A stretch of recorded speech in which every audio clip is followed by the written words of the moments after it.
많이 덥죠. 네, 분명 이번 주에 비가 많이 온다고 했는데 비가 살짝 오고 해가 뜨거워지고 해서 오히려 습도만 더 올려주는 꼴이 돼가지고 좀 또 많이 더운 것 같습니다. 말씀 들어가기 앞서서 좀 기도 부탁드릴 내용이 있어서 말씀을 좀 드리려고 합니다. 제가 이제 이번 7월달 첫째, 둘째, 넷째 주 토요일 날 CTU 촬영을 이제 할 예정입니다. 그래서 원래 이제 금요 집회 때 기도 부탁을 드렸어야 됐는데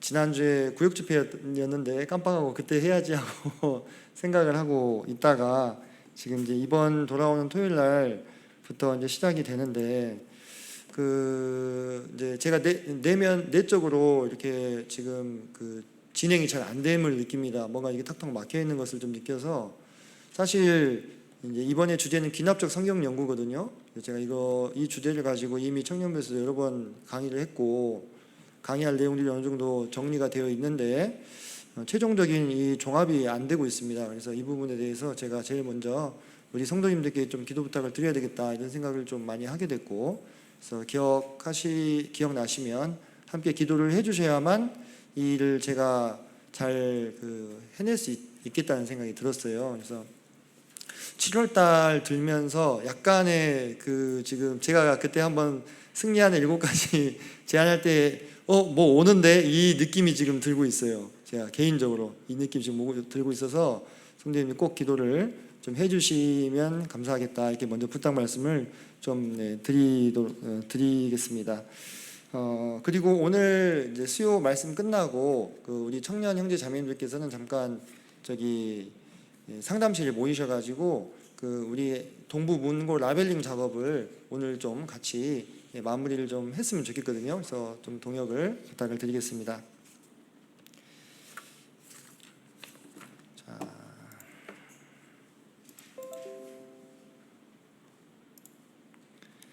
지난 수요일 날 리더십 3번째 시간을 가졌었죠. 그래서 리더십과 남성성에 대해서 좀 상관관계를 좀 알아봤었는데요. 오늘은 이제 4번째로 리더십과 여성성의 관련성에 대해서 좀 설명을 같이 드리고 하나님의 말씀을 상고해 보고자 합니다. 이렇게 크게 3번 다루어졌고요. 제가 리더십의 기저에는 이런 성경적인 남성성과 여성성이 있다. 이것이 잘 뒷받침되었을 때 리더십이 온전하게 발휘될 수 있다. 이런 말씀을 좀 드렸습니다. 성경적인 남성성을 소유한 형제들과 또 성경적인 여성성을 소유한 자매님들이 모인 공동체 안에서 좋은 리더가 나오고 좋은 리더십이 발휘될 수 있다. 이런 말씀을 드렸고요. 남성성과 여성성의 핵심적인 요소는 무엇이냐 했을 때 남성은 책임, 여성은 신의 이렇게 말씀을 드렸습니다. 그리고 이 2가지가 있을 때 우리가 관계가 형성이 될 수 있다 이런 말씀을 드렸죠. 그죠? 그리고 남성성의 구성 요소, 책임이라고 하는 구성 요소를 크게 3가지 역할로 이렇게 살펴보자면 프로텍터, 수호자의 역할, 또 프로바이더, 공급자의 역할, 프로듀서, 기획과 관리를 하는 역할이 있다. 이 3가지 역할을 다 할 때 책임을 다한다 이렇게 말할 수 있다고 말씀을 드렸었습니다. 이제 이 말씀을 들으셨으니까요, 우리한테는 좋은 리더십을 판별할 수 있는 유용한 기준이 생긴 겁니다. 어떻게 하면 좋은 리더십을 알아볼 수 있을까요?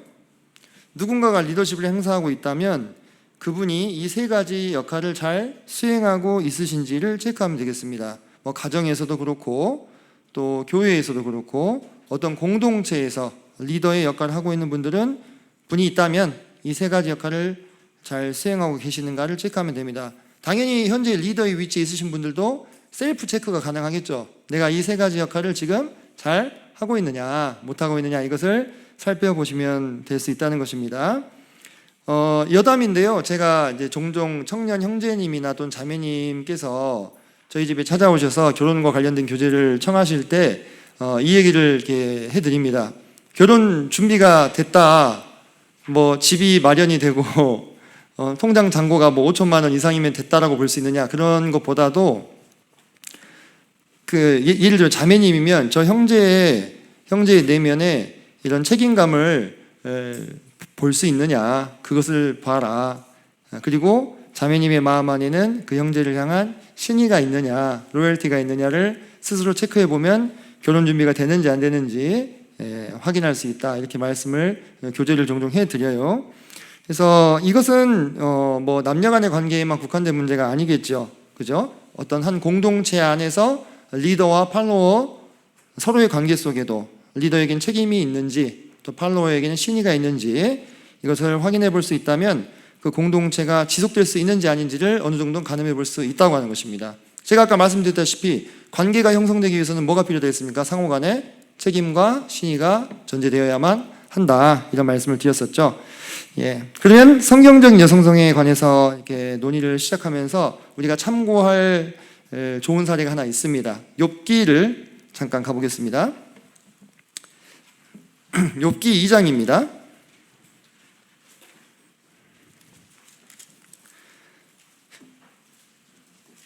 그 성도님들, 욥이 언제 낙심했을 거라고 생각하십니까? 욥의 자녀들이 죽었다라는 소식을 들었을 때, 또 욥의 재산이 다 사라져버렸다, 이 소식을 들었을 때, 또는 욥 자신이 병에 걸렸을 때, 언제 이 욥이 가장 낙심했을까요?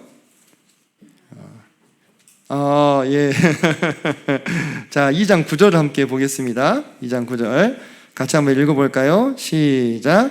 그의 아내가 그에게 이르되 당신이 그래도 자기의 온전함을 굳게 지키느냐, 하나님을 욕하고 죽으라.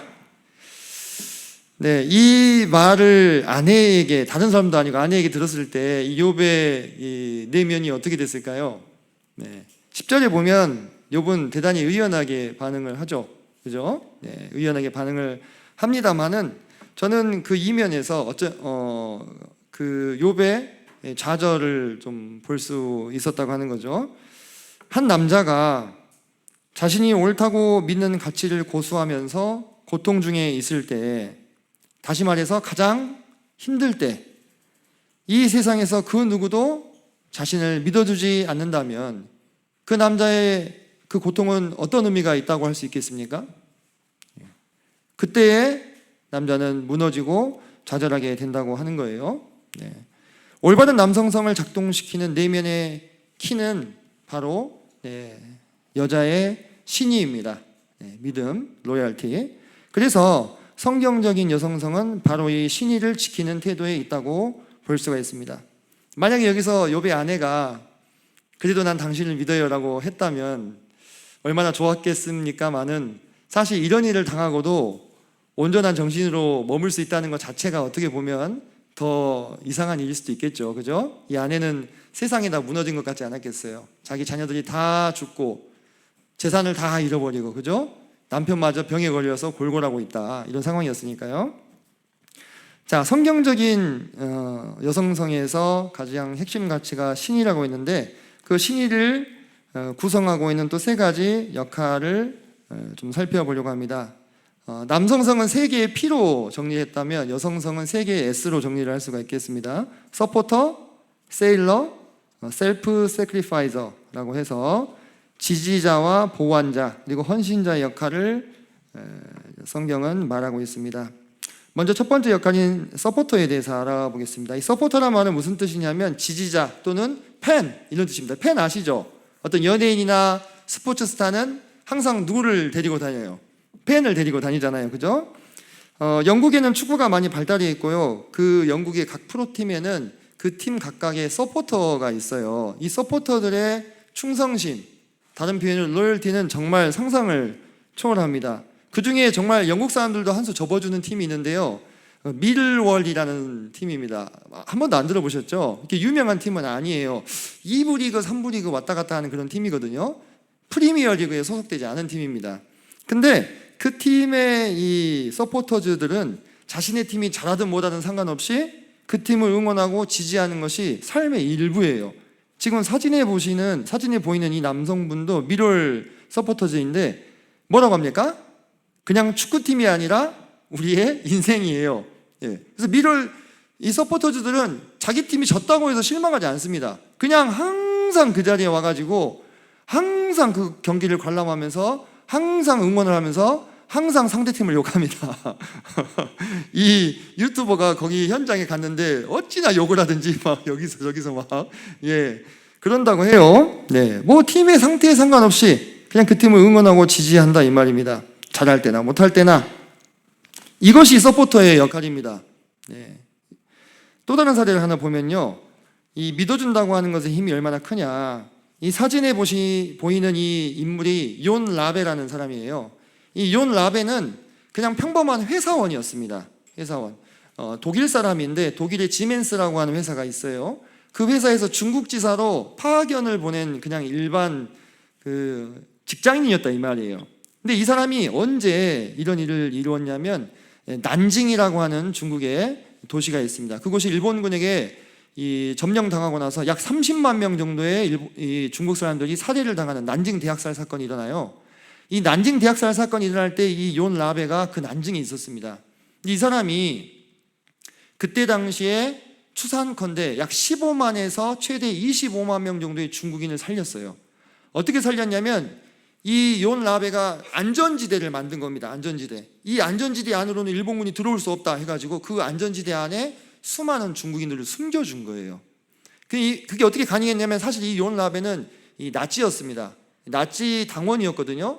이제 나치가 그 저지른 대학살과는 전혀 상관없는 그냥 일반 직장인인데, 그때 당시에 1930년대 중반에서 말까지만 하더라도 히틀러는 그런 자신의 잔인한 야욕을 내세우지 않고 있었어요. 그래서 많이 사람들이 오해하고 정체를 몰랐던 상황이었습니다. 게다가 이 욘 라베는 독일 본토에 있지 않고 어디 있었어요? 중국에 있었잖아요. 그죠? 그러니까 전혀 모르는 상태였는데, 그게 어떻게 보면은 이 사람들을 구할 수 있는데 도움이 됐어요. 왜냐하면 이 욘 라베가 자기 나치 당원증을 보여주면서 나 이런 사람인데 니 나 건들 거야? 이렇게 일본 군인들을 협박한 거죠. 일본 군인이 뭐 일개 직장인이 뭐가 무서워서 그 안전지대를 존중했겠습니까? 그때 얼마나 광범위한 학살과 강간과 강도질이 일어나는지 정말 이루 말할 수가 없어요. 그 상황 가운데서 그 한복판에서 자기 개인 재산까지 털어가면서 중국인을 구했던 사람인데요, 이때 재산을 다 써버려가지고 나중에는 가난하게 살아요. 독일에 귀환해가지고. 근데 그가 일기장에 뭐라고 써놨냐면, 나에 대한 사람들의 신뢰를 함부로 배반할 수 없었다. 중국 사람들이 다 이 사람만 쳐다보고 있었다는 거예요. 그렇게 신뢰받는 존재가 된다는 것은 매우 감동적인 일이었기 때문이다. 그래서 일개 평범한 직장에 불과했던 사람이 이런 난세에 의로운 일을 하고 15에서 25만 명의 이 생명을 구한다는 것이 적은 일입니까? 아니죠. 15명만 구해도 엄청난 일이잖아요. 그죠? 이런 일을 할 수 있었던 비결은 무엇이었냐면, 그 사람들이 이 욘 라베에게 뭘 보여준 거예요? 로열티를 보여준 거예요. 로열티를. 신의를 보여준 것입니다. 그래서 그것을 쉽게 배반할 수 없었던 것입니다. 성경에도 서포터로서의 여성들의 역할이 나오는데요, 그 중에 가장 모범적인 사례라고 할 수 있는 것은 아비가일의 사례가 있겠습니다. 아비가일이 자기 남편 나발이 아주 불량한 사람이었잖아요. 그 나발의 이 양을 다윗과 그 사람들이 보호해줬죠. 보통 이 양털 깎는 날이 되면 축제가 열리는 날이거든요. 그러면 지나가던 불황자들도 데려다가 먹이는 게 관례인데, 자기 양을 보호해준 다윗을 어떻게 했습니까? 홀대할 뿐만 아니라 대단히 멸시했다 이 말입니다. 근래에 자기 주인을 떠나서 유리하는 자들이 많도다. 빌어먹는 거렁뱅이란 이야기죠. 그래서 그렇게 했을 때 아비가일이 급히 그 소식을 듣고 음식을 마련해서 먼저 종 앞에 들려보내고, 자기가 따라가서 다윗에게 납죽 엎드려가지고 했던 말이 있는데, 이 말 속에 서포터로서의 여성의 역할이 정말 정확하게 제시가 되어 있습니다. 보시면, 자, 사실 다윗은요, 어떤 면에서는 해석하기 나름이에요. 정말 나발처럼 이 사람은 불량자고 배신자야, 반역자야라고 볼 수도 있겠죠. 그죠? 어떤 면에서는. 근데 아비가일은 정확하게 다윗이 어떤 사람인지를 알고 있었어요. 내 주의 원수들과 내 주를 헤아려 하는 자들은 누구와 같이 되기 원한다고요? 나발, 자기 남편인데 그죠? 그리고 다윗이 내 주께서 여호와의 싸움을 싸우시며 내 주의 일생에 내 주에게서 악한 일을 찾을 수 없었습니다. 그럼 아비가일은 전에 다윗을 만난 적이 있었습니까? 전혀 없었죠. 오늘 처음 만난 거예요. 그리고 내 주의 생명은 내 주의 하나님 여호와와 함께 생명싸기 속에 쌓여 있다. 아무도 해할 수 없다는 거죠. 그리고 모든 선을 내 주에게 행하사 내 주를 이스라엘의 지도자로 세우실 때에 아비가일에게 이미 다윗은 왕이었어요. 이미 하나님이 다윗을 왕으로 세우셨다는 것을 인정하고 그때를 가정하고 이야기하고 있잖아요. 당신은 왕이 될 것인데 당신이 저 불량한 사람 나발을 상대해서 죽일 것이 없습니다. 왜? 당신 왕 됐을 때 그 기억이 당신에게 좀 이 가시처럼 있지 않겠느냐. 그러니까 상대하지 말아라. 하나님께서 당신 이미 왕으로 세우신 것이 아닙니까? 전적으로 다윗의 입장을 믿어줘요. 그죠? 다윗이 아직 아무 어떤 소식이 없을 때였죠. 그죠? 여전히 이 불황자들을 데리고 한동안 더 방황해야 되는 그런 시점이었다 이 말이에요. 그때 전적으로 이 다윗을 믿어주고 있는 것을 보고 심지어 자기를 의탁하기까지 합니다. 내 주의 여종을 생각하소서. 그래서 어떤 학자들은 아비가일이 다윗을 플로팅한 거다 라고까지 얘기를 하는데 의견이 분분합니다. 아직 남편이 있는 상황. 저는 그래서 맨 처음에 여기 읽을 때는 영 마음이 찜찜하더라고요. 아니 아무리 그래도 남편이 아직 살아있는데 진짜 많이 불량했나 봐요. 그죠? 네, 그래서 이러한 모습이 이 서포터로서의 여성의 모습을 정말 정확하게 보여주고 있다. 상대를 믿어주고 상대를 세워주고 어떤 상황에서도 관계없이 지지해주는 역할, 이것이 여성의 역할이며 이 역할을 제대로 할 때 남성은 놀라운 힘과 용기를 발휘할 수 있다고 하는 것을 우리는 확인할 수가 있습니다. 두 번째로 여성의 역할을 생각해 보자면 세일러로서의 여성입니다. 세일러는 뭐죠? 선원입니다. 선원. 그죠? 세일러는 선원이에요. 선장이 아니고 선원입니다. 근데 그렇다고 해서 같은 S로 시작하는 슬레이브입니까? 아닙니다. 서번트입니까? 아닙니다. 노예나 종이 아니라 선원이라 이 말이에요. 선원. 여성의 역할은 자, 우리가 가정을 배라고 했을 때 또는 배에서 선장만 있으면 배가 갈 수 있습니까? 갈 수 있죠. 선장이 키 이렇게 돌리면 다 되죠. 아니요, 절대 그렇지 않습니다. 여기 그림 오른쪽에 보시면 선원들의 역할이 이렇게 되어 있어요. 갑판장, 조타수, 항해사, 기관사, 조리장, 네, 기관원, 조기장 이렇게 되네요.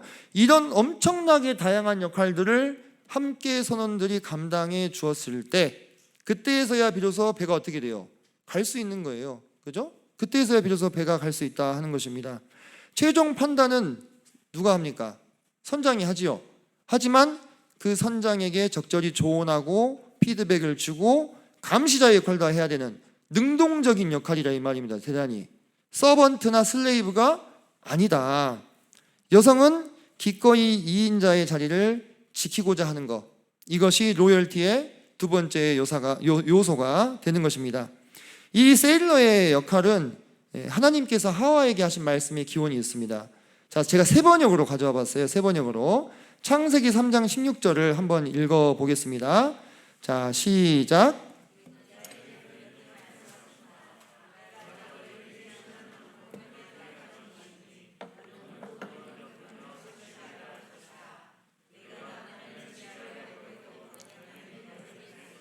네, 이 부분이요, 개역개정에서는 어떻게 나오냐면 빨간색으로 제가 칠해놓은 부분이 너는 남편을 원하고 이렇게 나옵니다. 원하고. 대단히 부드럽게 표현이 됐죠. 그죠? 네, 너는 남편을 원하고. 근데 만약에 그 원하고의 뜻이 우리가 보통 생각하는 그 원함의 뜻이라면요, 그 뒤에 이어지는 이 문장을 받는 문장이 대단히 어색스러워요. 왜냐하면 뭐라고 받냐면 너는 남편을 원하고 남편은 너를 다스릴 거다. 그러니까 너는 남편을 원하고면 남편은 너를 받아줄 것이다. 이렇게 연결이 돼야 자연스러운데 남편은 너를 다스릴 거다 이렇게 나오잖아요. 그러니까 이 히브리어 원어로 봤을 때는 이 원하고를 뭐로 봐야 가장 그 원어의 의도에 적합하냐면 여성이 남성의 자리를 어떻게 하려고 한다고요? 네, 차지하려고 한다고요. 너는 남편의 자리를 넘볼 것이지만 남편이 너를 제어하고 다스릴 거다 이 얘기예요. 이 얘기대로 됐습니까? 안 됐습니까? 별 대답이 없으시네요. 유구무원이십니까?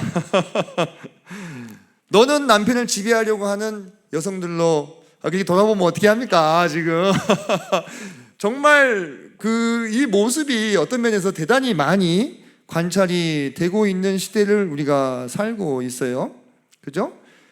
근데 이때 하나님께서 하신 말씀은 뭐냐면 그렇게 하겠지만 남편이 너를 다스리게 될 것이다 라고 말씀을 하고 있어요.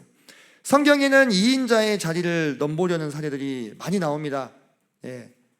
뭐 미리암이라든지 베다니의 그 마르다가 그 자기만 일하고 있는 것에 대해서 어떻게 해요? 예. 마리아를 좀 불러달라고 누구에게 이야기를 합니까? 예수님한테 이야기를 하죠. 누구를 이용해서 마리아를 조종하려고 한 거예요? 예, 예수님을 이용해서 마리아를 조종하려고 한 거잖아요. 그죠? 예수님을 좌지우지하려고 했다 이 말이에요. 쉽게 얘기하면.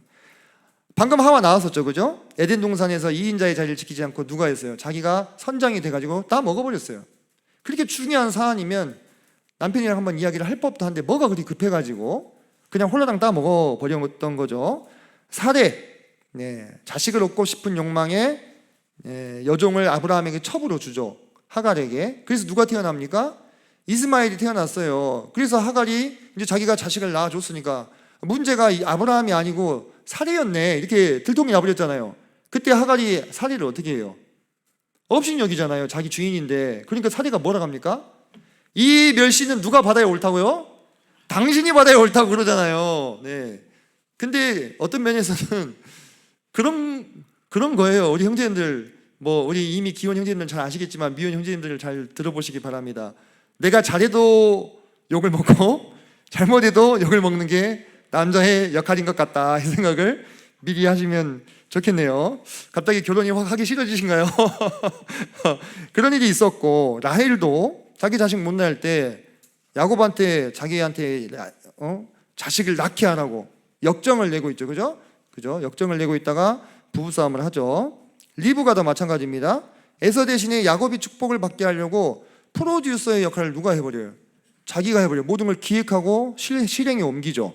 근데 그 뒤에 야곱이 리브가를 다시 만났다는 성경 기록이 없어요. 없어요. 대가를 치른 것이죠. 어떤 면에서는. 자, 삽비라 보십시오. 삽비라는 넘본 역할이 아니라 역할을 제대로 못한 케이스인데요. 아나니아와 삽비라가 이 땅판 값을 어떻게 합니까? 속였죠. 그때 삽비라가 옆에서 무슨 역할을 해줬어야 됐어요? 견제하고 피드백을 해줘야 되는 거예요. 여보, 그렇게 하면 안 돼. 그냥 솔직히 우리 말합시다. 이렇게 하면서, 아니 땅판 값을 다 안 냈다고 죽였어요. 하나님이 다 안 내면서 다 냈다고 거짓말을 해서, 그래서 이 화를 당한 거잖아요. 그때 삽비라가 그냥 남편 말이니까 예 알겠습니다 했는지 아니면 주도적으로 이 일을 꾸몄는지는 우리는 알 수 없습니다만은 세일러로서의 역할을 잘 하지 못하는 것이죠. 결과적으로 선장이 오판을 하게 동참한 그런 상황이 되어버렸다 이 말입니다. 그에 비해서 세일러의 역할을 잘하는 케이스도 있겠죠. 자, 어떤 케이스가 있냐면 엘리사를 섬겼던 수넴 여인이 있습니다. 수넴 여인 아시죠? 자, 이 수넴 여인이 하는 걸 한번 보십시오. 자, 여기 보면요, 엘리사가 수넴에 이르렀는데 한 귀한 여인이 있었어요. 그를 강권해서 음식을 먹게 하고 엘리사와 사환을 위해서 방을 준비하는데 뭐라고 얘기하냐면, 여인이 그의 남편에게 이르되 항상 우리를 지나가는 이 사람은 하나님의 거룩한 자인 줄을 내가 아노니. 뭐라고 얘기합니까? 청하건대 이렇게 얘기합니다. 남편한테, 여보 우리 이렇게 하면 어떨까요? 여보 이렇게 해요.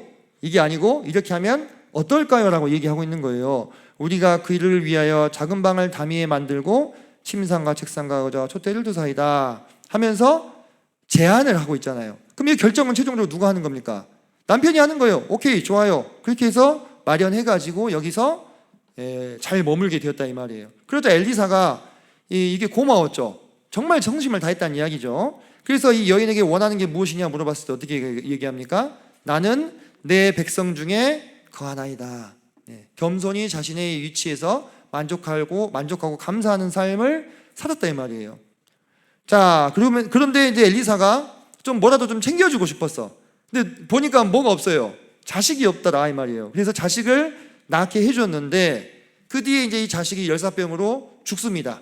근데 이때 이 여인의 처신이 대단히 지혜롭습니다. 여기 보면은, 자, 여인이 자기 남편에게 이 아들의 생사에 대해서 가부간에 말하지 않고 얼른 한시라도 빨리 탈 것을 나귀를 타고 이 엘리사를 찾아가요.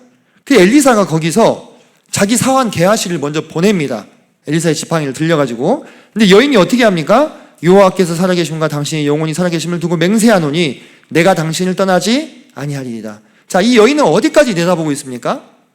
게하시가 자기 아들을 살리지 못할 경우까지를 내다보고 있는 거예요. 근데 그러면은 이제 어때요? 시간이 늦어요. 왔다 갔다, 아이고 못 살렸다, 다시 와갖고 엘리사 갑시다 해갖고 가면은 막 시신이 어떻게 됩니까? 그 더운 날씨에. 그죠? 어떤 그런 것까지 다 내다보고 가장 확실한 길을 제안하고 있는 겁니다. 그래서 그 여인을 따라갔을 때 다시 살려주죠. 그 나중에 이 여인이 어디까지 이제 이르게 되냐면 11기하 8장을 보시면 이 게하시가 그때 당시 이스라엘 왕에게 이 엘리사와 수넴 여인의 이야기를 하고 있을 때 잠깐 가뭄으로 인해서 다른 지역으로 피신해 있었던 여인이 다시 돌아와 가지고 자기 땅과 그곳의 수확물을 돌려달라고 왕에게 호소합니다. 그죠? 아마 이 여인이 호소하는 것을 봤을 때 남편에게 어떤 변고가 생겼을 가능성도 배제할 수 없다 이 말입니다. 근데 이 여인으로 인해서 그 왕이 자기 땅뿐만 아니라 밭의 소출까지 다 돌려주라는 명령을 내리게 됩니다. 이 한 지혜로운 여인이 무슨 일들을 했습니까? 지금 하나님의 사람을 공개했고요, 그 집안의 후사를 있게 했고요, 그 집안이 다 허물어진 것을 어떻게 했습니까? 회복시키잖아요. 얼마나 놀라운 세일러로서의 역할이냐 이 말이에요. 어찌 보면 정말 캡틴보다 더 위대한 2인자가 아닌가 싶은 생각이 들 정도로 그 역할을 훌륭하게 해낸 케이스가 성경에 나온다고 하는 거죠. 자, 제가 여기를 안 보여주고 얘기를 하고 있었나요? 예. 자, 그래서 여기까지 세일러의 역할을 우리가 좀 알아봤고요. 저는 그래서 이 세일러의 역할을 가장 잘 표현한 성경의 표현이 돕는 배필이다 이렇게 생각합니다. 돕는 배필. 이 돕다고 하는 것 안에는 정말 많은 의미가 함축되어 있다고 저는 생각을 합니다. 자, 세 번째로 성경적인 여성성의 역할은 셀프 세크리파이저, 자기 희생을 하는 사람, 헌신하는 사람이라고 할 수 있겠는데요. 자, 이 말 들으니까 왜 여자만 헌신해야 됩니까? 라고 반문하실 수 있겠잖아요. 근데 그 말은 왜 남자들만 책임을 져야 됩니까? 이 말 어때요? 똑같은 말입니다. 그 말 듣기 좋으신가요? 영 안 좋죠? 같은 이야기라 생각을 하시면 됩니다. 그런 거예요. 모두가 다 자기 삶에 뭐가 있습니까? 십자가가 있어요. 남성은 남성대로, 또 여성은 여성대로 십자가가 있더라. 그래서 제가 이 sacrifice, 희생이라는 표현을 썼다고 해서 여자만 희생을 강요당하는 것이냐, 그것이 아니라는 점을 말씀을 드리고 싶고요. 남자들이 세 가지 역할이 있잖아요. 그죠? 수호자와 공급자와 기획자로서의 역할을 하기 위해서는 어떻게 해야 돼요? 본인을 희생하는 삶을 살아야 되는 것이죠. 그래서 혹시 불편함이 마음에 없으셨으면 좋겠습니다. 성경에도 보면 헌신적으로 이 자신을 드렸던 여성들이 나옵니다. 자기 소유로 예수님과 제자들을 섬겼던 여인들이 누가복음 8장에 보면 나오죠. 그리고 천사와 마리아의 대화 속에서 묻어나는 헌신된 마음, 뭡니까? 주의 계집종 의원이 말씀하신 대로 이루어지이다. 근데 그 말이 어떤 의미인지 들으셨죠? 그때 당시에 결혼을 안 하고 임신을 하면 어떻게 된다고요? 돌 맞아 죽는 일이에요. 이건 잘못하면 돌 맞아 죽는 일입니다.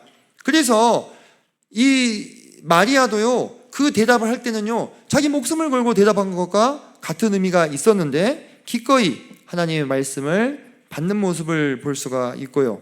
또 도르가 자매님의 헌신이라든지 주님의 발을 향유로 닦았던 마리아의 헌신, 이런 것들이 세크리파이저로서의 여성의 모습을 우리에게 보여줄 수 있습니다. 그리고 또 이 분야에서 또 대단히 모범적인 하나의 사례를 꼽자면, 제가 서포터로서는 아비가일을 말씀을 드렸죠. 세일러로서는 수넴 여인을 말씀을 드렸고, 헌신자로서는 에스더를 말씀을 좀 드리고 싶은데요. 이 표현은 너무 유명해서 다들 잘 아시죠? 죽으면 죽으리이다. 이 표현이 세번역으로는 이렇게 얘기를 하더라고요. 죽으면 죽으렵니다. 또는 죽게 되면 기꺼이 죽겠습니다. 내가 만일 그 일로 죽어야 한다면 기꺼이 죽겠습니다. 이렇게 번역을 여러 성경에서 하고 있는 표현입니다. 자, 이 에스더의 자기 희생을 통해서 에스더는 누굴 구할 수 있었습니까? 자기 민족을 구할 수가 있었어요. 그죠? 근데 우리가 여기서 자기 민족을 구한 에스더에게만 초점을 맞춰볼 것이 아니라 사실 이 에스더는 제가 이렇게 봤을 때는 자기 남편도 구한 것이다. 저는 이렇게 생각합니다. 왜냐하면요, 한번 잘 생각해 봅시다. 자, 이 왕이 유대 민족들을 다 멸하라는 이 명을 내린 것은요, 왕에게 이득이 됩니까? 안 되죠. 사실 이것은요, 이 아하수에로 왕의 정치적인 실책이었다. 저는 이렇게 생각합니다. 근데 그게 어떻게 이루어진 일이냐면, 그가 신임받은 총리 하만 있죠. 이 하만이 누구를 대단히 노여워했어요? 모르드게를 노여워했어요. 고분고분하지 않으니까. 그러니까 그 모르드게를 죽인 김에 모르드게가 누구인지 알았어요. 유대인인지 알고 이 유대인들까지 싸그리 멸절시켜 버려야 되겠다. 이 법을 왕한테 제안할 때 그 의도가, 목적이 어디에 있었습니까? 개인적인 복수에 있었다 이 말이에요. 공공의 이익과 왕의 이익을 위해서가 아니라 개인적인 사적인 복수를 위해서 이 법안을 왕한테 가져갔어요. 근데 왕한테 하루에 들어오는 법안이 한두 개였어요. 자기가 신임하는 하만이니까 그냥 어떻게 한 거예요? 그냥 사인해 준 거예요. 쉽게 얘기하면. 그럼 네 알아서 해라. 근데 이게 이대로 시행이 만약에 됐더라면 어떻게 됐겠습니까? 네. 이거는 대단한 정치적인 실책이 되는 거예요. 왕의 명성에 누를 입히는 일입니다. 왕이 판단력이 흐려지셨다. 이렇게 생각될 수 있는 거예요. 그죠? 그리고 괜히 유대 민족들에게 뭘 사게 되는 겁니까? 반감과 불만을 사게 되는 겁니다. 왕에게 득될 것이 아무것도 없는 법안을 하만이 자기 개인적인 이 복수를 위해서 법안을 상정을 했다 이 말이에요. 이 부분에 대해서 어떻게 누가 막은 겁니까? 네, 에스더가 막은 거예요. 저는 그렇게 생각합니다. 민족을 구하는 것은 당연하거니와 자기의 남편인 왕의 어떤 명성과 왕의 입장도, 왕의 정치적인 실수도 바로잡은 역할을 한 것이 이 에스더였다. 근데 이 일을 위해서 에스더는 무엇을 걸어야 됐습니까? 자기 목숨을 걸어야 됐던 거예요. 목숨을. 예. 그런데 그와 같은 희생을 통해서 그는 자기 민족과 자기 집을 살리고 자기 남편의 머리도 세우는 역할을 충실히 해냈다고 하는 것이 참 의미가 있다. 이런 생각을 해볼 수 있습니다. 자, 그런데 이런 이제 여성성을 잘 발휘해야 하는데요. 그래 여성성을 잘 발휘했을 때 남성성이 제대로 발현된다고 제가 서두에 말씀을 드렸잖아요. 근데 남성성을 꺼트리는 이 여성의 무기가 있습니다. 예. 이 남성성의 책임을 다하고자 하는 마음을 깨트리는 여성의 도구가 뭐냐? 그림 보니까 뭔지 아시겠죠? 잔소리라고 우리가 보통 표현을 하는데, 제가 봤더니 이 남편들이 듣기 싫은 아내의 잔소리 베스트 5가 있더라고요. 네, 옆집 남편은 안 그래. 냄새나, 좀 씻어. 딴짓하지 말고 일찍 들어와. 딴짓하고 다니는 사람 만들어 버리죠, 그죠? 예, 또 술이야? 어떻게 매일 마셔? 돈이나 많이 벌어와. 이렇게. 네, 이제 여기서 이제 세 개를 줄이면 이런 거래요. 일찍 들어와서 애 좀 봐. 네, 옆집 남편은 안 그래. 돈이나 많이 벌어와. 그래서 우스갯소리로 남편들이 그런 데잖아요. 우리 집에서 넘버 1은 우리 마누라님이고 2는 우리 자식들이고 넘버 3는 애완견이라고. 자기 레벨은 애완견만 또 못하다고 그런 얘기를 이렇게 하던데, 이 말이 이 아내들의 무기입니다. 잠언 12장 18절에 보면은 혹은 칼로 찌름같이 함부로 말하는 자가 있다, 이렇게 성경 말씀에 나옵니다. 그래서 이 남자가 세상으로부터 몰아치는 많은 파도 가운데서 가족들을 지켜내기 위해서 그 파도를 막고 많은 어려움을 해결하고 또 여러 가지 위기와 힘든 일들을 또 풀고, 때로 굴욕적인 상황이나 수모를 겪을 때도 참는 이유는 왜 그래요? 처자식들을 생각해서 돈을 벌어서 공급하기 위해서 굽히기도 하고, 그렇게 하면서 가정의 공급자요 수호자로서의 역할을 다 하려고 하고 있는데, 앞에서 이렇게 맡고 있는데, 사실은 이 모습이 모든 공동체의 리더들의 모습과도 닮아 있는 거잖아요. 그죠? 그렇게 열심히 하고 있는데 그런 사람에게 믿음을 보이지는 못할 망정 등에 칼을 꽂는 행동을 한다면, 이렇게요. 등에 칼을 꽂는 행동을 한다면 어떻게 되겠습니까? 그 남자가 계속해서 자기 역할을 하고 싶을까요? 그 자리를 버티고 서가지고 모든 비난과 책임을 다 지면서 어려움을 극복하면서 계속해서 앞에서 모든 것들을 맡고 싶을까요? 한번 생각해 봐야 된다고 하는 거예요. 그래서 이 잔소리라고 표현을 하지만 때로는 그것이 칼을 꽂는 것 같은 그러한 역할을 할 때가 있어요. 예를 들면 그런 참 치명적인 말들이 있습니다. 자주 이런 말들을 뭐 평생에 안 하신 분들도 있겠죠. 그냥 예라 생각하고 한번 보십시오. 예. 프로텍터로서의 역할을 할 수 없도록 하는 말. 당신은 얘들한테 관심이 있기는 해? 언제부터 우리한테 관심이 있었어? 와, 이 말은 진짜 저도 깜짝 놀랐던 말. 제가 이거 지금 뭐 인터넷에서 좀 검색을 해봐가지고 잔소리 이렇게 찾아본 말들인데, 오빠한테는 실망이라는 것도 아니야. 기대가 없어, 기대가. 이런 말들. 네. 프로바이더로서의 책임을 다하고 싶지 않게 만드는 말. 쥐꼬리만한 월급 갖다 주면서 어쩌고 저쩌고. 쥐꼬리가 이렇게 두꺼웠나? 뭐 당신이 해준 게 뭐가 있어 우리한테. 뭐 가서 돈이나 더 벌어와. 아까 그 잔소리 베스트에도 있었죠 이거. 예. 돈이나 더 벌어와 이런 얘기. 프로바이더로서의 책임을 다하고 싶지 않게 만드는 거예요. 예. 그 남성의 헌신과 희생을 무의미한 것으로 만드는 것입니다. 프로듀서로서의 역할을 꺼트리는 말. 제발 쓸데없는 일 좀 하지 마. 쓸데없는 말, 이렇게 쓸데없는 일 좀 하지 마. 이렇게 하죠. 그죠? 얘기할 때. 그죠? 당신이 집에서 하는 게 뭐가 있어? 가만히 좀 있어. 예, 이런 말들. 이런 말들은 칼과 같은 말이죠. 치명적인 말이고 앞에서 남성의 역할을 하고자 하는 그러한 성경적인 남성성을 잘 발휘하기 위한 모든 동력을 잃어버리게 만드는 말이에요. 그 내면의 엔진을 어떻게 하는 거예요? 탁 꺼버리는 말이래 이 말이에요. 그 불을 다시 켤 수 있는 분도 여성들이고 끄는 분도 여성이 되는 겁니다. 제가 뭐 이런 에피소드를 한번 읽은 적이 있었는데 그 라디오 방송에서 들었던가 하면 그랬던 것 같아요. 그 신혼 초에 생일날 남편이 아내한테 꽃을 사온 거예요. 근데 꽃이 보기는 좋지만 어때요? 먹을 수도 없고 쓸모가 없잖아요. 그죠? 그러니까 아내가 무심코 왜 이런 꽃을 사왔어? 필요 없는 이 꽃을 사왔냐고 이제 면박을 준 겁니다. 그리고 나서 30년 동안 생일날 선물을 받지 못하셨다고. 그래서 자기 딸한테 하소연하는 거예요. 내가 그때 그냥 받을 걸 아무 말도 안 하고 내가 뭐 한다고 그런 얘기를 해가지고 그런 얘기를 하는 사연을 들었어요. 웃었는데 잠잠 곰곰이 생각해 보니까 좀 그렇더라고요. 그 남편분이 좀 쫌생이 같다고 얘기해야 될까요? 이거?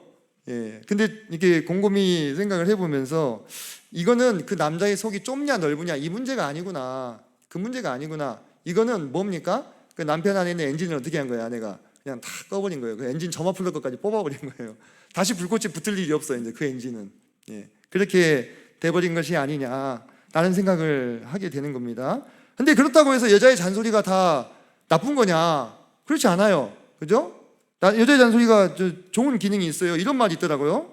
아내가 있는 남자는 10년을 더 살고 남편이 있는 여자는 10년 빨리 늙는다는 말이 있대요. 아까 그 베스트 3에도 베스트 5입니까? 왜 안 씻냐고 좀 씻으라고 이런 얘기 있잖아요. 남자들이 이렇게 안 씻나 봐요. 그래서 그런 거는 도움이 되잖아요. 그죠? 위생 상태를 개선시키고 또 그 남편이 이렇게 축 처져 있으면 가서 뭐 이렇게 어떤 식으로든지 간에 활력을 좀 불어넣으려고 하는 그러한 역할들을 할 수 있어요. 제가 아까도 세일러의 기능을 말씀드렸잖아요. 선원으로서 선장에게 계속 피드백을 주고 이야기를 하고 건의를 해야 되는 게 맞습니다. 근데 제가 앞에서 언급했던 그런 아주 치명적인 표현들이 있어요. 그런 표현은 남성을 쓸모없는 존재로 취급하고 그가 책임을 다하고 있는 영역에 대해서 아무런 의미나 보람도 느낄 수 없게 만들고 그의 보호와 공급에 대해서 전혀 감사하지 않는 그러한 표현들, 이것은 심각하게 남성의 내면에 상처를 입히고 그의 엔진을 꺼트려 버린다는 거예요. 아까 그 욘 라벨을 떠올려 보세요. 누군가를 믿어줬을 때 지극히 평범한 그냥 회사의 회사원이 20만 명의 사람을 살리는 일을 해낼 수 있었다고 하는 겁니다. 남자에게 믿어준다고 하는 거, 지지해준다고 하는 것은요, 그런 사람이 한 명만 있어도 그 남자를 초인으로 바꿀 수 있는 힘이 있어요. 네. 죽이 되든지 밥이 되든지 내가 내 인생의 여러 고비를 함께 해결하고 함께 살아가고 싶은 사람은 바로 당신입니다. 이거를 여성이 계속해서 어필을 하게 될 때 남자는 자기의 한계를 뛰어넘을 수 있는 거예요. 그 과정에서 어떠한 어려움과 고통이 있어도 감내할 수 있는 거예요. 그리고 자기 역량 이상의 것을 해낼 수 있는 사람이 되는 거예요. 옛날 말에 이런 말이 있어요. 성도님들 아시죠? 남자는 자기를 믿어주는 사람을 위해서 목숨을 바치고 여자는 자기를 사랑해주는 사람을 위해서 화장을 한다. 이 말이 있거든요. 근데 저는요, 이 말이 오래된 말이지만 정말로 어떤 남성성과 여성성의 핵심을 찌른 말이라고 생각합니다. 예, 정말로. 그래서 이제 이런 의문이 생기시죠. 아니 근데 우리 남편을 믿어주기에는 너무 상태가 아니에요, 형제님. 예? 잘하고, 아까 말씀하신 대로 잘하고 있으면 내가 그렇게 믿어줄 수 있는데 상태가 아무리 봐도 아니에요. 이럴 때는 어떻게 해야 됩니까? 그래도 믿어주셔야 돼요. 그게 무슨 얘기냐? 나는 당신 말고는 대안이 없어요. 이걸 어필하는 거예요. 나는 당신 말고는 대안이 없어요. 내가 이 사람과 운명 공동체라는 것을 인정하는 행위입니다. 내가 이 배에 지금 선원으로 타 있는지 아니면 내가 손님으로 타 있는지 이거를 얘기하는 거예요. 이 형 살아보다가 아닌 것 같으니까 그냥 제껴버린다거나 그냥 배를 옮겨 타려고 하면 그렇게 하지 않겠죠. 그것도 어찌 보면은 가장 힘든 자기 희생의 영역이 아닐까 싶은 생각이 드는 거예요. 그러므로 신의가 없는 여자 그리고 책임감이 없는 남자가 결혼하면요, 결혼 생활이 대단히 어려워질 가능성이 높다 이 말입니다. 저번 주에 이번에도 말씀드렸다시피 책임감과 신의가 없는 관계라는 것은요, 절대로 오래가지 못한다고 하는 거예요. 그래서 결국 저는 이런 생각을 좀 해요. 방아쇠를 쥐고 있는 사람은 누구다? 예. 그래서 여성이 집을 세운다고 얘기했어요. 그래서 유대인들은 안식일 날 누구에게 불을 켜게 합니까? 여인들에게 처음 불을 켜게 하는 거예요. 촛불에다가 당신이 우리 집의 빛이다, 예, 등불이다, 이런 얘기를 하는 거죠. 여성의 요구가 남성을 촉발시키는 것입니다. 여자가 남자에게 무엇을 원하느냐, 그것에 따라서 남성이 추구하는 것이 변해요. 여자가 남자에게 책임과 진실함을 요구한다면 그런 사람이 될 것입니다. 근데 여자가 남자에게 돈과 명품백과 보이토이 같은 존재를 요구한다면, 보이토이가 뭐예요? 그냥 액세서리 같이 데리고 다닐 수 있는 남자, 그죠? 내 뜻대로 고 삼고 조정할 수 있는 그런 남자, 그런 역할만 해, 부담스럽지 않게. 그런 걸 요구하면 그 남자는 그런 남자가 또 될 거라고 하는 것입니다. 그래서 사실 지금까지 말씀드렸던 이러한 모습은요, 남성성과 여성성에만 국한되는 모습이 아니에요. 사실 모든 관계 속에 보면은 여러분, 제가 말씀드렸던 것들이 녹아 있습니다. 이것은 리더와 팔로워와의 관계에서도 확인할 수가 있어요. 자, 보면은 리더가 책임감 있게 행동하고 팔로워가 그에 대해서 신의를 보내게 될 때에 무엇이 형성됩니까? 관계가 지속이 될 수 있는 것입니다. 우리가 맺는 모든 관계는요, 딱 떨어져서 50대 50인 게 있습니까? 거의 없어요. 관계를 주도하는 쪽과 관계를 주도당하는 쪽이 나뉘어지게 됩니다. 주도하는 쪽을 뭐라고 부를 수 있겠어요? 리더라고 부를 수 있겠죠. 주도를 받는 쪽은 팔로워라고 얘기할 수 있는 겁니다. 그들이 서로 각자 책임과 신의를 다하게 될 때 이 관계가 유지된다고 하는 것입니다. 장로 형제님과 집사 형제님들은 교회를 위해서 성도들이 보지 못하는 곳에서 최선을 다하고 있고 힘을 다하고 있고 책무를 다하고자 합니다. 그들은 개인적인 영역을 희생해 가면서 공동체를 위한 책무를 다합니다. 왜입니까? 하나님께서 그들의 마음에 뭘 주셨어요? 그 사명감을 주셨기 때문에 그런 거예요. 그래서 그 사명감을 따라서 개인의 삶을 희생해 가면서 이 책임을 다하고자 하는 것입니다. 이 부르심이 가벼운 부르심입니까? 이 부르심이 애들 장난이겠습니까? 아니죠. 그래서 리더로 부르심을 받았음에도 불구하고 그 책무를 가볍게 여긴 자는 하나님께서 다루시는 거예요. 하나님께서. 그래서 야고보서에 보면은 너희는 많이 선생되지 말라고 했어요. 그죠? 선생은 이끄는 자 중에 하나입니다.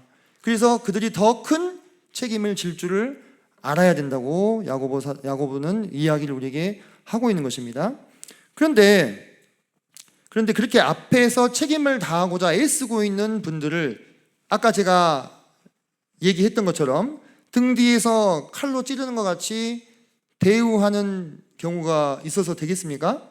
그런 경우가 있어서는 안 되겠죠. 근데 안타깝게도 종종 그런 경우들이 우리 신앙 공동체 안에서, 교회 공동체 안에서 관찰이 되는 경우가 있어요.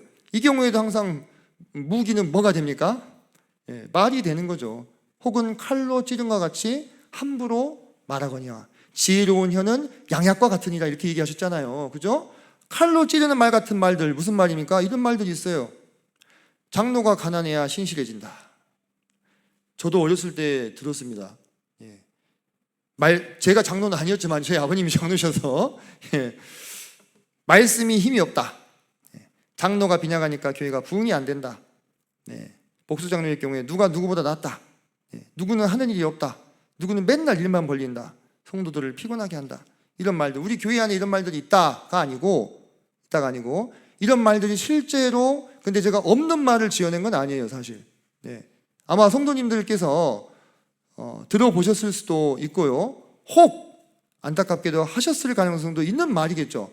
근데 이게 제가 아까 설명드린 대로 남성이 앞에서 모든 것들을 막아내면서 책임을 다하고자 할 때 뒤에서 뭐 하는 거라고요? 푹 하고 칼로 찌르는 것과 똑같다고요. 한 번만으로도 치명적인 상처를 남길 수 있는 말들입니다. 한 번만으로. 장로가 가난해야 신실합니까? 제가 만나본 전국교회 장로 형제님들 제가 뭐 많지는 않습니다만은 다 나름대로 이 사회에서요 능력 발휘하면서 한 살림 꾸려 사실 수 있는 분들이 자기 능력을 내려놓고 어려운 길로 가신 분들이 정말 많아요. 정말 많죠, 그죠? 그분들이 주님 앞에서 소명의식으로 그 길을 선택했어요. 맞죠? 그래서 가난하게 되었어요. 왜? 우리 주님도 우리를 구원하시기 위해서 가난하게 되셨으니까요. 그 본을 따라간 겁니다. 그러면 그분의 그런 선택과 주님의 본을 쫓고자 하는 그 마음을 존중한다면 이런 말을 할 수 있겠냐 이 말이에요. 그죠? 그것은 그분의 선택이었고 우리는 그분을 존중하고 공개해야 될 역할이 필요한 것이지, 가난해야 신실해진다는 말은 조롱하는 말처럼 들려요. 그죠? 이런 말은 정말로 조심해야 될 말이다. 말씀이 힘이 없다. 말씀의 힘이 그 사람에게서 나오는 겁니까? 그 말씀을 힘없게 받고 있는 본인의 문제는 아니었습니까? 생각해 봐야 되는 거예요. 장로가 빈약하니까 교회가 부흥이 안 된다. 교회 부흥이 누구에게서 달렸는데요? 그러니까 본인의 입장이 어떤 입장이냐면 선원의 입장이 아니고 이 손님의 입장인 거지. 그죠? 교회 부흥을 위해서 본인은 뭘 하면서 리더들을 비난하는가, 이런 부분들이 생각이 안 될 수 없다는 것이죠. 제가 뭐 하나하나 여기서 뭐 얘기를 더 해봐야 별로 덕될 것이 없기 때문에 이야기는 않지만은 이런 말들은 정말로 리더들의 힘을 빠지게 만들고 리더들의 어떤 그 뒤에서 칼을 찌르는 말과 같은 것이다. 100번 양보해서 이 말이 사실이다 할지라도 이런 말들을 해서 리더가 더 헌신되고 바뀔 거라고 기대해서는 안 되는 거예요. 그게 참 쉽지 않다고 하는 것입니다. 이런 말로는 리더의 가슴에 불을 지피고 그가 자신을 더 헌신할 수 있도록, 용광로에 더 녹여낼 수 있도록 이끌 수 없어요. 절대로. 남성성에 대해서 여성들도 마찬가지입니다. 마찬가지입니다. 도리어 이런 표현들은 다분히, 이 표현이 좀 조심스럽습니다만은 사단적인 표현입니다. 왜? 사단은 뭐 하는 사람이에요? 뭐 하는 존재예요? 참소자예요. 참소자. 비난하는 자라 이 말이에요. 그래서 가정에서나 교회에서나 어떤 공동체에서든지 이런 식으로 접근하는 것은 결코 그 공동체를 단단하고 건강하게 세울 수가 없다고 하는 것입니다. 이 말이 아무 지적도 하지 말고 무조건 예의하라는 것입니까? 그것이 아니죠. 세일러의 기능을 들으셨을 것입니다. 다만 팔로워들은 게스트가 아닙니다. 손님이 아니죠. 한 배를 탄 운명 공동체로서의 자기 인식이 반드시 있어야 합니다. 그리고 그런 인식이 있으시다면 뒤에서 수군거리는 것이 아니라 앞에서 이야기를 나누고자 할 것입니다. 그죠? 근거 없는 비난이 아니라 건설적인 비판과 토의 토론을 시도할 것입니다. 반대를 위한 반대가 아니라 뭘 제시합니까? 대안을 제시할 수 있어야 되는 것입니다. 그리고 리더들을 견제하고 조언하되 그들을 아끼고 사랑하며 격려하고 지지하며 그들을 후원하고 함께 헌신하고자 하는 마음을 가질 것입니다. 그들에게 고마운 마음을 가지고 고마움을 표현할 것입니다. 팔로워들은 리더들에게 종속된 존재입니까? 슬레이브나 서번트입니까? 아니라고 했죠. 세일러입니다. 리더들은 캡틴의 역할을 하는 거예요. 선장이니까. 하지만 세일러 없이는 배가 절대로 갈 수 없어요. 리더는 팔로워에게 고마움을 마음을 가지고, 마찬가지로 팔로워들도 리더들에게 고마운 마음을 가질 때에 그 집이 잘 되는 집이 되는 겁니다. 그죠? 그 집이, 그 가정이, 그 교회가 또는 그 사회나 국가가 앞으로 나아갈 수 있는 거예요. 동일한 원리라고 생각을 합니다. 정리를 좀 해보겠습니다. 자, 리더의 자리는 책임지는 자리죠. 그래서 힘들고 어렵습니다. 예민한 분별력과 하늘로부터 오는 지혜와 판단력이 필요합니다. 정말 위로부터 오는 지혜가 필요합니다. 리더가 인간적인 지식과 지혜에 의존하면요, 몇 해는 잘 가는 것 같지만 결국은 나중에 들통이 납니다. 그죠? 리더가 프로텍터로서, 프로바이더로서, 프로듀서로서 책무를 다하기 위해서 어떻게 해야 되겠습니까? 팔로워들이 그들을 서포트하고 지지해주고, 그죠? 조언하고 격려하고 그들과 함께 헌신되고자 한다면 그 공동체가 참으로 복될 것입니다. 그리고 그 공동체에 속한 분들이 복된 분들이 되는 것입니다. 리더 없이 팔로워만 있을 수 없고 팔로워들 없이 리더만 있을 수 없다고 하는 겁니다. 서로의 존재를 어떻게 해야 되겠어요? 소중하게 얘기해야 됩니다. 우리는 반목하는 존재가 아닙니다. 그죠? 서로 연합하는 코워커입니다. 동역자들입니다. 동역자들. 그렇게 각자의 그릇과 달란트에 따라서 주님 맡기신 역할을 잘 감당한다면 교회 안에 자연스러운 성장과 부흥이 일어나게 될 것입니다. 저는 이것이 하나님께서 리더십의 원리에 담아두신 궁극적인 목적이 아니겠는가, 이런 생각을 마음속으로 해보게 됩니다.